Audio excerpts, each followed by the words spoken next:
Yo, what's good with y'all boys, man? Hey, today we're here to talk about the Dallas Mavericks and Luka Doncic.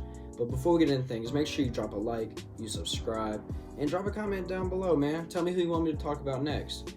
But the Dallas Mavericks last year, they exceeded everyone's expectations with where we wanted them to go. And honestly, it wasn't that bad. But whenever they got to the conference finals, man, it just seemed like something was off. And Luka didn't seem to be in the best shape. He seemed to be in off shape last year. He seemed to get tired towards the end of the games. But I mean, honestly, you can't really blame the guy because he was dropping like 40 pieces and he was trying to play defense.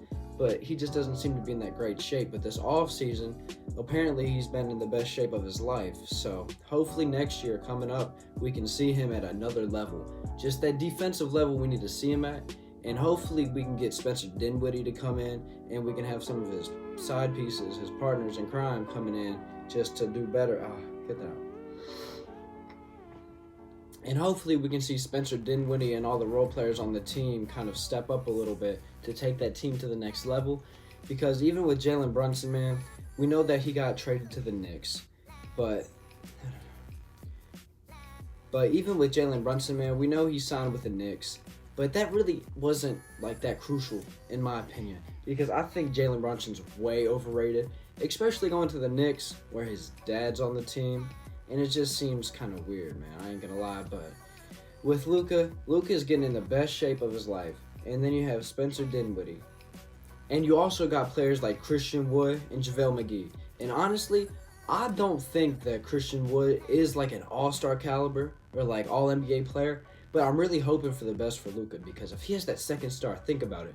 If you had like an all-star center, maybe even like an all-NBA, maybe third team, something like that, it would be a really big step for him. But in Houston, he was averaging about a little over 20 points, which is pretty good for a center. I mean, the team that they had in Houston wasn't really nothing. Now you got Luka. Luka's assist are definitely going to go up.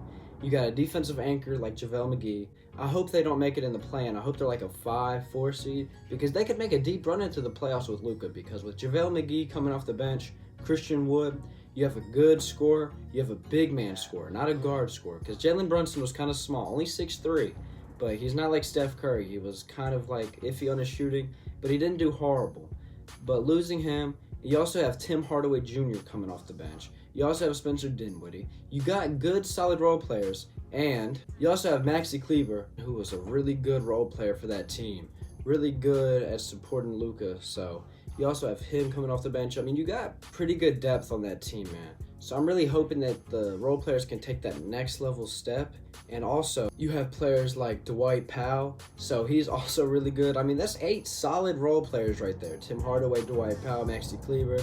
Like, that's pretty good start right there. But another thing is they haven't really been able to fill that void for Jalen Brunson because, I mean, they don't really have a super dynamic guard.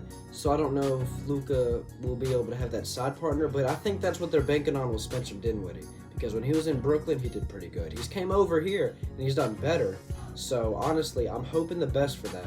Because if he can become not an all-star, but just a little bit below all-star, I think that will be able to fill the void for Jalen Brunson because you added Christian Wood. And I mean, if we're being honest, the NBA offseason isn't over yet, so you still have players out there like Donovan Mitchell, Kevin Durant, Kyrie. So, I mean, if you're thinking about it, man, I mean, if you had Donovan Mitchell come over to the Mavericks, which is their most likely option, because I give KD like a 1% chance maybe, because it doesn't seem very likely for that to happen. But with that, man, I would have to say if you have Donovan Mitchell and Luka, Donovan Mitchell would be able to take off some of that pressure off Luka all game, give Luka some rest because he wasn't in the best shape. So if you have Luka in better shape, you take off some of the pressure for him, he can last longer in the games. So, I mean, if you have players like that, and you would have to give up a lot, though. You'd have to give up your shooting guards, small forwards like Tim Hardaway. You'd have to give up probably Spencer Dinwiddie and a lot of first-round picks. But because you saw what they got for Rudy Gobert, which was crazy, to be honest. Because Donovan Mitchell is definitely the better player here. They're probably banking on the fact that they want Spencer Dinwiddie to take that next step, and they want Luka to also take that next step in their production with Christian Wood and JaVale McGee coming off the bench with Maxi Kleber. So I'd probably see him being like a second-round team, maybe conference finals, but I don't see him going much farther than that. But I'd say they definitely make it out the first round. So I think we'll just have to wait and see how they play, man. Hopefully they can just take that next step. Hopefully we can have Christian Wood being an all-star, maybe even Spencer Dinwiddie being in the conversation. But you know Luka's going to do his thing. And if they get Donovan Mitchell, that would take them. I think that would take them to the finals, possibly. But man, besides that, let me know what team you want me to talk about next. Make sure you leave a like, subscribe for me, and I'll see you on the next one. Peace.